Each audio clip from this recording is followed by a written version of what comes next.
Olá, meus queridos, sejam muito bem-vindos a mais um podcast, do seu podcast, do meu podcast favorito, Chave Mestra Podcast. E nós estamos hoje, olha só, no estúdio novo. Aonde nós estamos?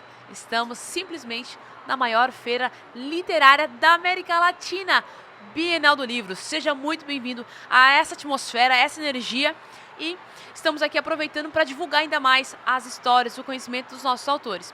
Então você já se prepara, porque hoje você vai conhecer uma mulher incrível, uma mulher de Deus, que participou aqui do livro Mulheres como Luzeiros do Mundo, chamadas para um tempo como esse.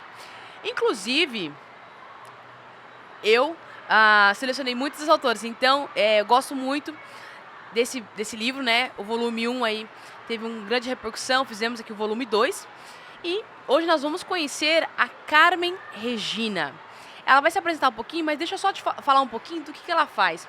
Hoje ela é empresária, terapeuta, palestrante, mentora e tem esse grande propósito de ajudar mulheres a abraçarem as suas identidades e viverem os seus próprios propósitos. Então vamos descobrir como que ela chegou nisso, qual o resultado que as mulheres têm tido.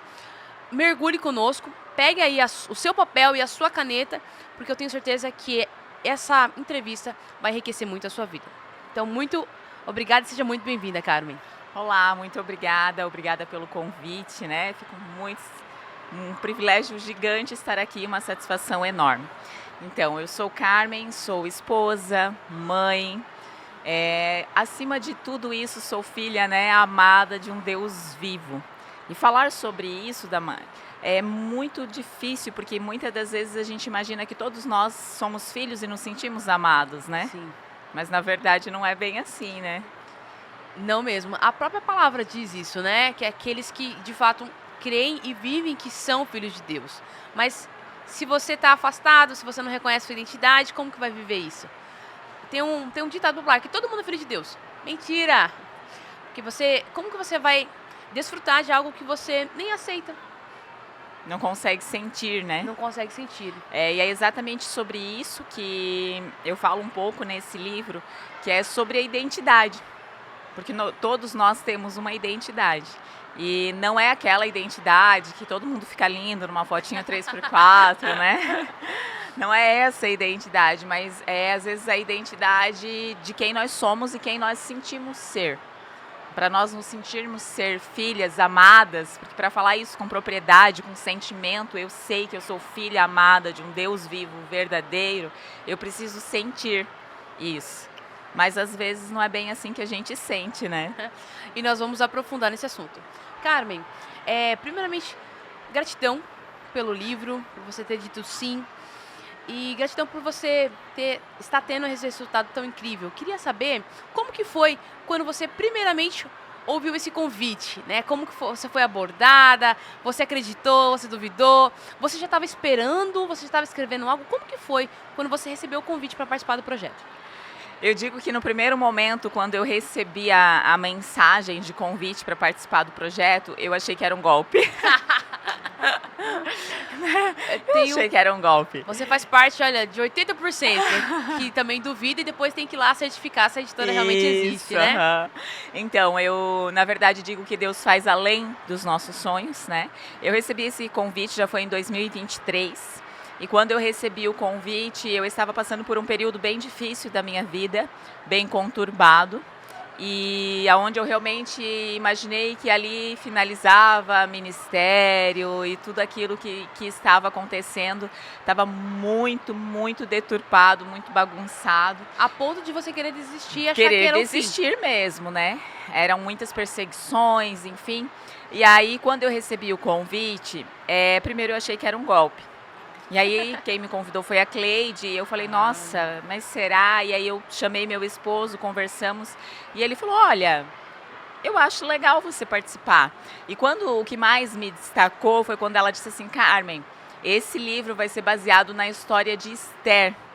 E eu acredito que assim como Esther, você tem uma história para nos contar aqui, para falar sobre Esther. E aquilo tocou no meu coração. A história de Esther é uma das histórias que mais me inspiram na Bíblia. Eu tenho uma princesa Esther, né?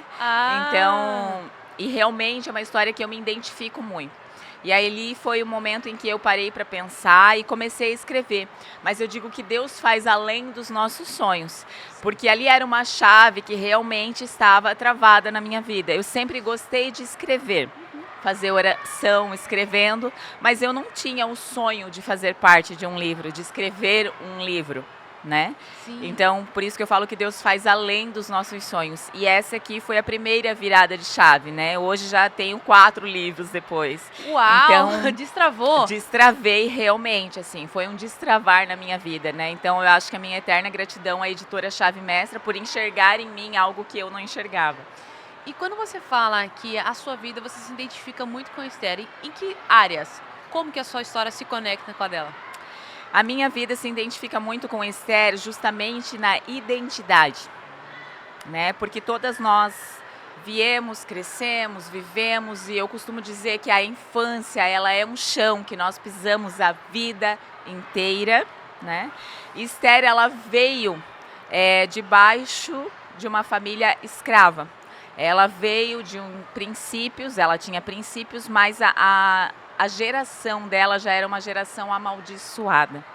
Ela veio criada sem identidade no sentido família, pai, mãe, sem saber quem era, então ela não levava um sobrenome sobre ela, né?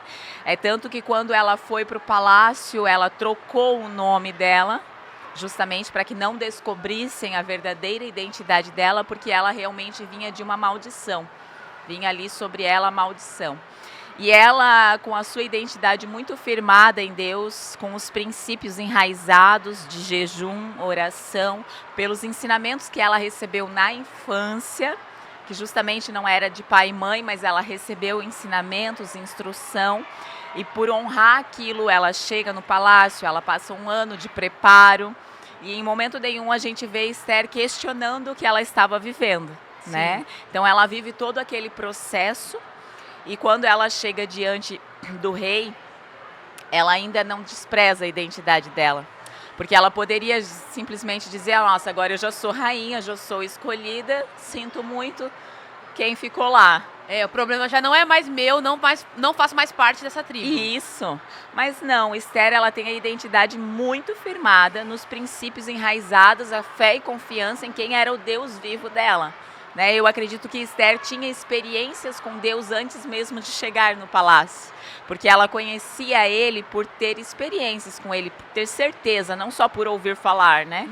Então Esther ora, jejua, e a gente sabe que o desfecho da história é gigante, não temos tempo para explorar aqui, né?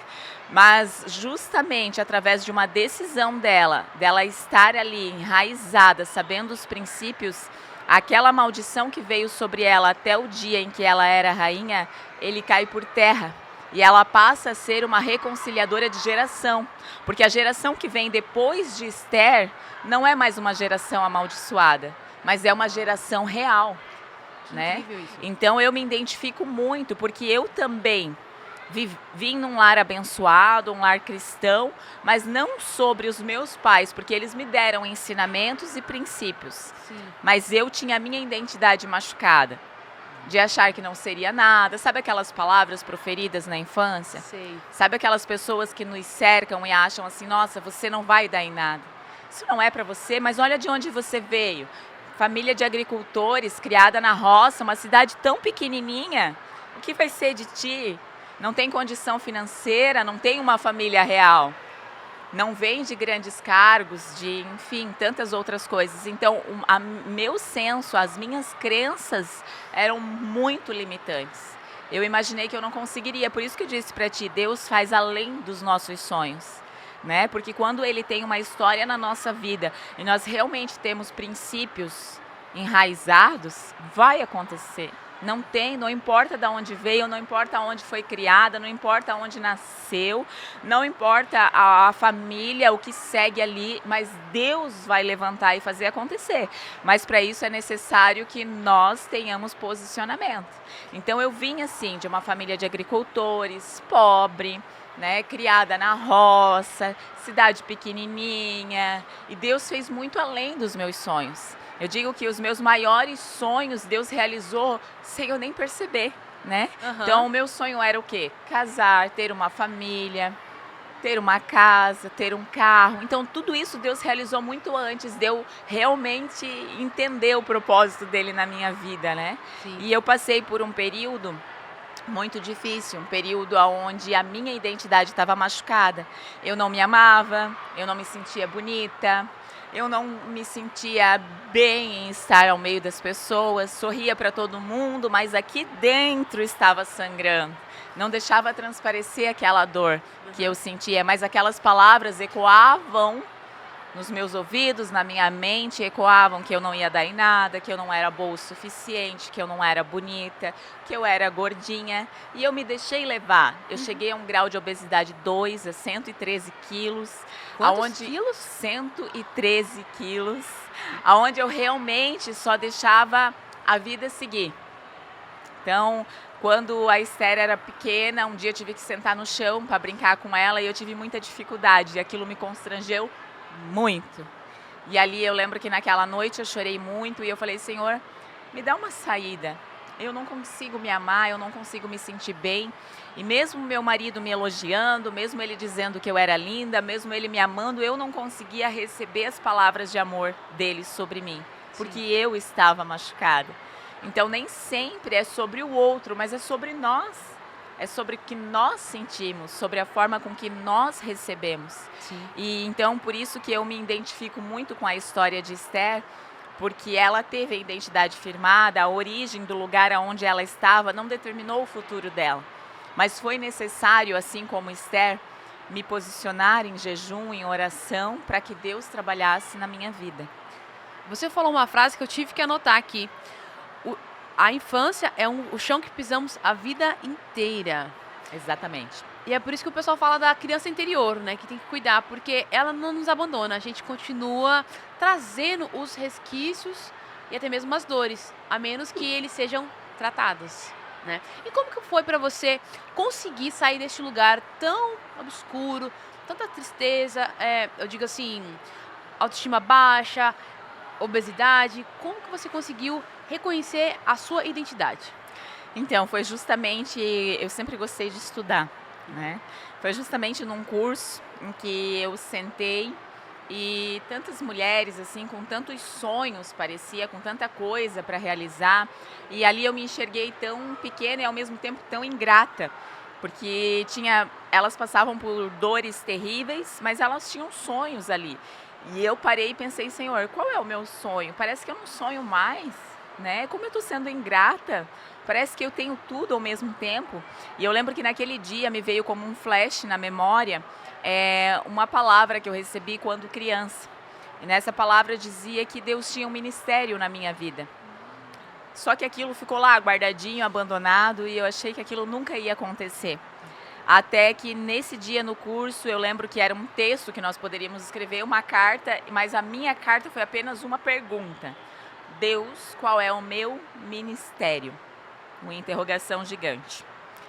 E ali, no decorrer de cada aula, Deus foi trabalhando, Deus foi tratando, e o momento de olhar para mim e entender que eu precisava de cura, que eu estava machucada, porque eu não entendia que eu estava machucada. Eu achava que era comum. Porque é isso, aquilo que a gente vive na infância, esses traumas, nem sempre eles são identificados. Normalmente uma outra pessoa olha para você e diz para ti onde está a tua dor, mas tu não enxerga daquela forma. Sim. Né? Eu digo que é uma maquiagem que Satanás coloca na nossa mente que a gente não enxerga, a gente acha que é aquilo ali, a gente se conforma com aquilo. E da mesma forma aconteceu comigo. E aí quando comecei a olhar para mim, através das ministrações, do que o curso trazia, dizendo que eu tinha que olhar para mim, dizendo que era em mim, que era eu e Deus, que era eu e a minha intimidade com Ele, ali foi o momento que o Senhor começou a me trazer à memória aquilo que eu realmente precisava de cura. E tem uma oração que eu faço todos os dias, né? Senhor, me traz à memória a raiz do problema. Senhor, me traz à memória aquilo que precisa ser curado. Trabalha em mim, mostra para mim, abre os meus olhos, me dá discernimento, me dá sabedoria, para que a gente consiga enxergar em nós, porque muitas das vezes o mundo cinza em que nós estamos enxergando, o mundo obscuro, como você falou, é somente a gente tirar o óculos que está em nós, né? Não está no mundo, mas está em mim. Então, isso foi a chave, sabe? Eu começar a olhar para mim e eu entender, através de oração mesmo, de estratégia, aonde estavam as minhas dores. E eu entender que eu precisava de experiências, eu e Deus. Que eu não queria mais viver aquilo de ouvir falar. Porque eu ouvi o meu pastor contar um testemunho, porque eu vi na internet, nossa, aquele testemunho, nossa, aquela experiência. Mas as experiências que eu vivi com Jesus. Então, todos os dias a minha oração é o quê? Senhor, eu quero experiências contigo. Dói. Porque experiências com o Pai dói. Experiências com o Pai nem sempre são sorrindo. Muitas são com lágrimas. Eu diria que muito mais lágrimas do que sorriso. Mas é tão gratificante, é tão lindo, é tão transformador o que Ele faz na nossa vida, né? Sim. Então, foi justamente no momento de dor que eu consegui enxergar as minhas feridas e eu consegui me reconstruir. E o ministério, ele não acontece de forma clara. Né? Então eu entendi que o ministério não era o que eu almejava ou o que eu esperava. É tanto que no primeiro momento, quando falava em ministério, eu gosto de cozinhar, eu gosto de eventos. Então eu imaginei que eu estaria preparando um super café para todo mundo do ministério, né? É o que eu imaginei. Mas o Senhor foi trabalhando, o Senhor foi falando, o Senhor foi fazendo de uma maneira que eu nunca enxerguei. E hoje eu posso dizer que realmente a nossa identidade é onde reside a nossa maior força. Porque a nossa identidade é onde estão as nossas dores, é onde estão os nossos medos, é onde estão as nossas feridas. E todos nós somos moldados através da nossa dor. O pessoal tem uma frase, parece que é meio clichê na internet, né? Que o nosso propósito está conectado com a nossa dor. Mas, querendo ou não tem como fugir muito disso. Né? Porque o que a gente passou não é só para nós, é para ajudar outras pessoas. Então eu queria que você contasse também um pouquinho das suas vivências hoje. Depois de você ter conseguido passar por esse resgate, ter conseguido de fato encontrar quem você é em Cristo, você não parou por aí. Não. Como que começou o ministério?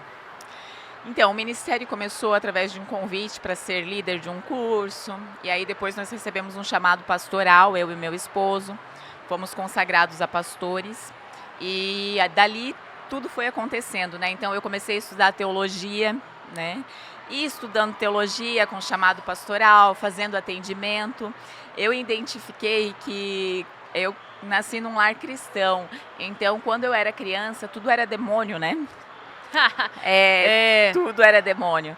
Então eu entendi. Tá gripado? É um demônio. Não tudo é demônio, é pecado. O que não é demônio é pecado, exatamente. Então, assim, eu entendi que não era bem assim.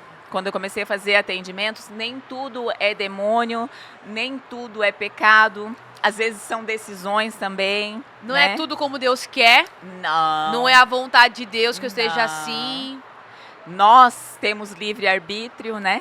E aí, nisso tudo, eu comecei a estudar psicanálise. E a psicanálise, ela me abriu muito o olhar a compreender que nós somos corpo, alma e espírito. Então, nem tudo é espírito. O que está associado à nossa alma está associado às nossas emoções, está associado ao que sentimos. O que sentimos reflete ao nosso corpo, as nossas ações, as nossas decisões, né?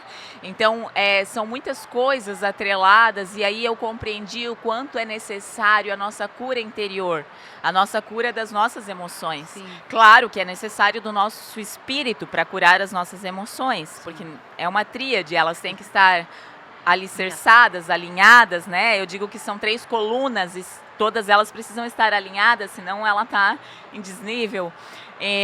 Ali é onde Deus começou a trabalhar e é incrível porque assim, Deus ele vai direcionando, ele vai conectando pessoas, ele vai trazendo e depois você não consegue explicar como eu cheguei até aqui, eu não sei, sabe? Como eu conheci determinadas mulheres, determinadas pessoas, não sei.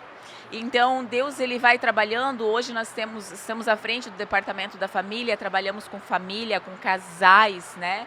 E aí eu entendi que tudo aquilo que Deus permite eu viver, porque eu creio que até Jesus voltar eu ainda estarei no processo, o processo ele nunca vai acabar, mas o que eu vivi até o dia de hoje já foi para que eu tivesse experiências força, testemunho, para que eu pudesse segurar na mão dessas pessoas e dizer assim, ei, vai passar, vamos caminhar comigo?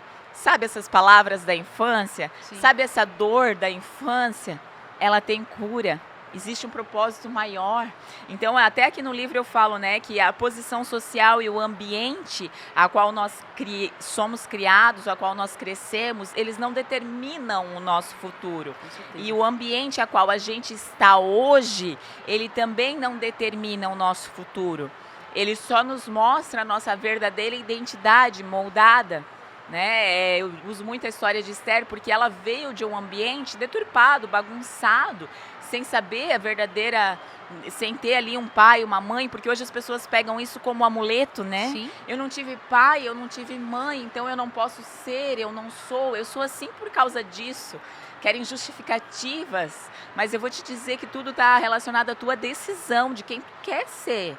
Primeiro de tudo tem que ter intimidade. Aham. Tem que ter intimidade com o pai, tem que ter identidade com ele, a certeza com ele. E aí o resto é consequência. O resto é consequência. Conta pra nós um case de sucesso. Uma mulher, uma pessoa que você atendeu tanto de forma profissional ou até mesmo na igreja, o que vier à sua mente, onde ela chegou totalmente destruída e como que ela saiu e mais ou menos quanto tempo. Assim, porque quando a gente fala sobre identidade, eu passei por esse processo e pra mim foi um processo. É um processo. É um processo. E na verdade estou na jornada até hoje. Reestruturando. Por quê? Porque foram muitos anos perdida. Então na hora que eu me encontrei, tem pessoas que é quase que imediato. Eu entendi, pronto, vou fazer. Tem pessoas que tô entendendo, mas ainda tem coisas me travando, né? O que você, nos seus atendimentos, como que elas chegam e como que elas saem? Então, eu tenho as mentorias individuais e em grupos, né? E eu acho que uma das cases recentes, assim, que foi muito interessante, é uma aluna que chegou, ela estava já num processo para divórcio, né? E aquela coisa, eu tenho certeza que não quero mais, e deu, e não chega, amo mais porque ele. Eu sou assim, e nananã, e ele isso, e ele aquilo, sempre a culpa é do outro, né? Sempre. E E aí nós começamos todo o processo de trabalhar e resgatar essa identidade, né? Então nós começamos olhando para nós, identificando quem nós somos, porque muitas das vezes o que acontece, as mulheres elas têm hoje, é muito falado sobre o empreendedorismo, sobre a mulher empoderada, né? Mas esquece que a mulher empoderada muitas das vezes ela está com a capa da Mulher Maravilha, mas ela está toda sangrando.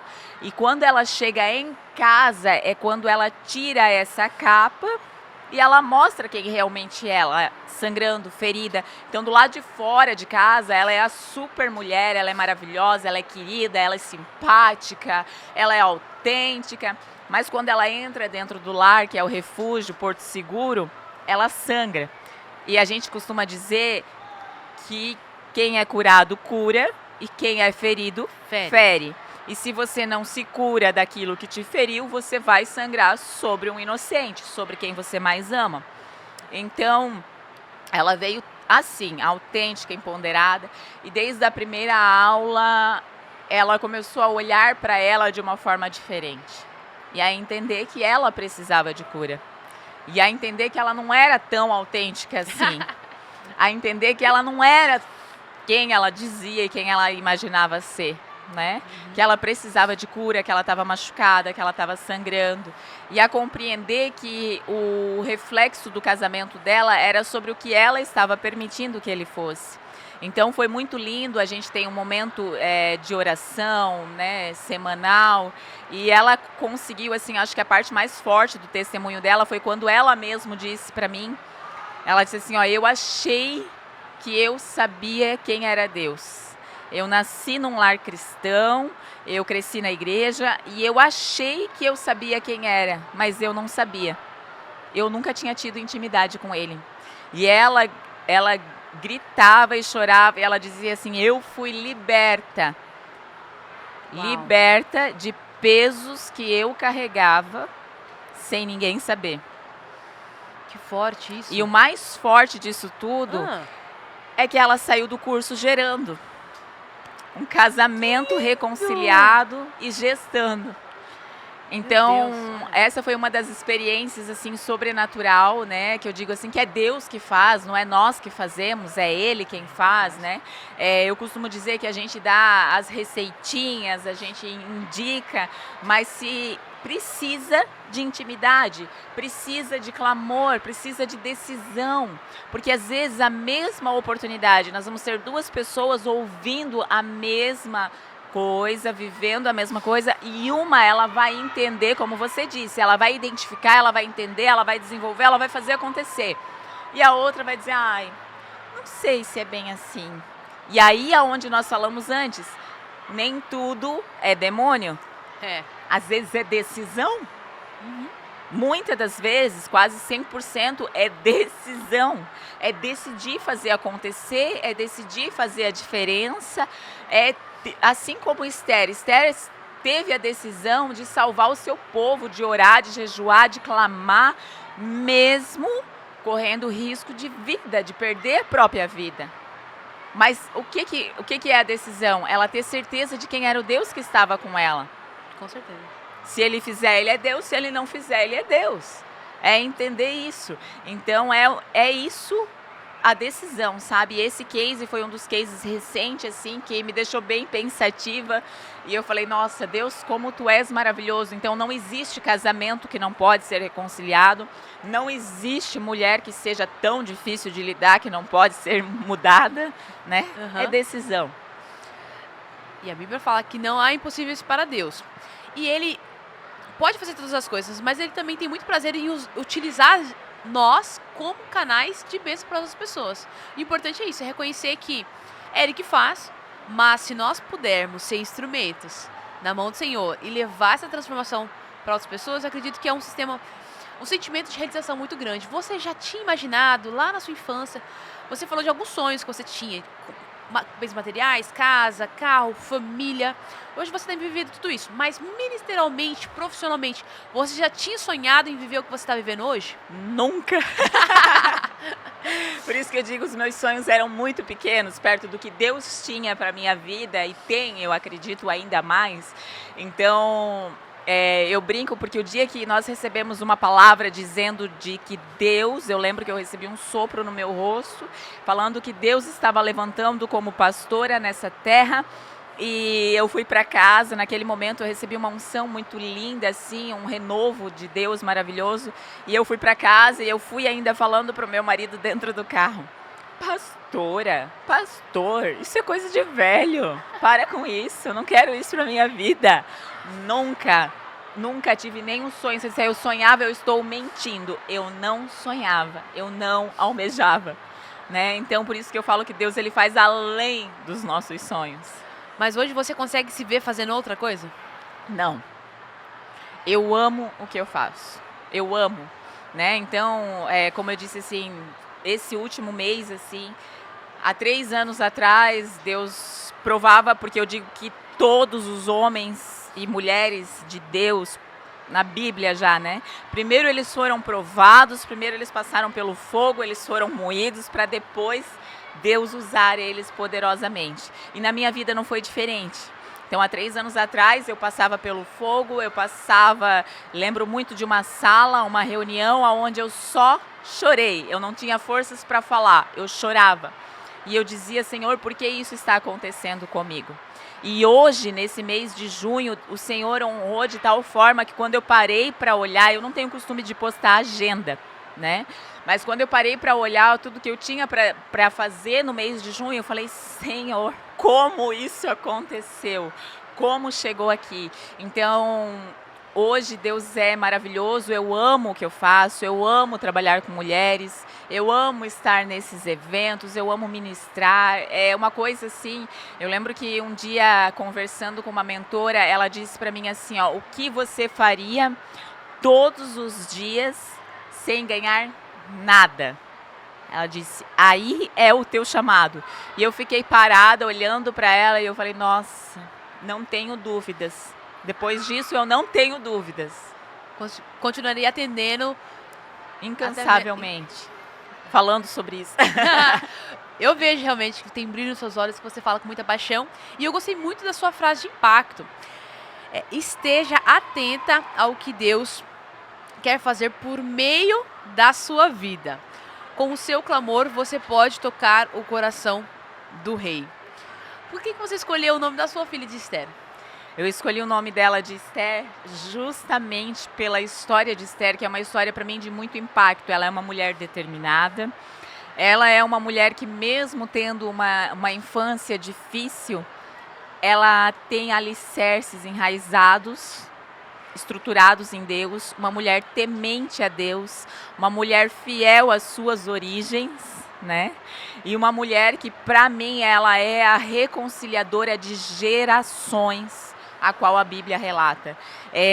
Como eu disse anteriormente, ela veio de uma geração escrava, mas a partir dela já não era mais uma geração de escravos. Então eu acredito que uma mulher curada, uma mulher restaurada, ela é uma reconciliadora de gerações. Gerações virão após ela, e gerações serão abençoadas, geração será uma geração real, será uma geração temente, será uma geração enraizada. E por isso que eu escolhi Esther. Sensacional.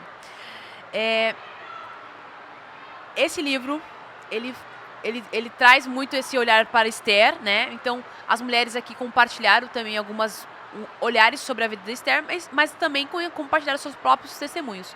O que as pessoas que adquirirem aqui o Mulheres como Luzeiros do Mundo podem esperar? Qual que é a transformação, o impacto que você acredita que esse livro pode trazer para todas as leitoras, todas as pessoas que tiverem acesso, não apenas ao seu capítulo, mas ao livro? Eu acredito que todas que adquirirem esse livro, que conseguirem ler ele do início ao fim, vão se identificar aqui com histórias de mulheres que sofreram diversas áreas da vida, porque aqui nós vamos ter desde a parte casamento, empreendedorismo, espiritual. Elas vão compreender que todas somos filhas amadas, vai conseguir identificar isso e vai conseguir, acima de tudo, assim como Esther, que significa estrela, luz, né? Ela vai ter uma luz, ela vai ter uma estrela para guiar, para orientar, para dar uma outra visão para o olhar dela, para quem ela é, para quem ela ainda pode ser, porque às vezes, assim como eu, você está com a tua identidade machucada, mas nem sabe disso. Você imagina que não. E quando você começa a olhar e a ver e deixar o Senhor trabalhar na tua vida, vai ter a raiz do problema e você vai identificar, você vai ser curada e através de você, vidas serão curadas e restauradas. Então, como que eles fazem para adquirir com você o livro? Pelo Instagram, né? O meu Instagram é Carmen, com N no final, R Duarte. No Instagram nós temos o link que direciona ali para fazer a aquisição do livro. Temos o livro virtual também, né? Gente, faltam palavras e falta tempo para a gente poder explorar tudo, né? Com certeza. E já estamos encaminhando aqui para os últimos momentos desse bate-papo tão gostoso. E você liberou muitas chaves aqui, muitos insights que eu tenho certeza que muitas mulheres aqui se reconheceram, se identificaram e estão cheias aqui de esperanças. Mas qual que é a última chave que você gostaria de liberar?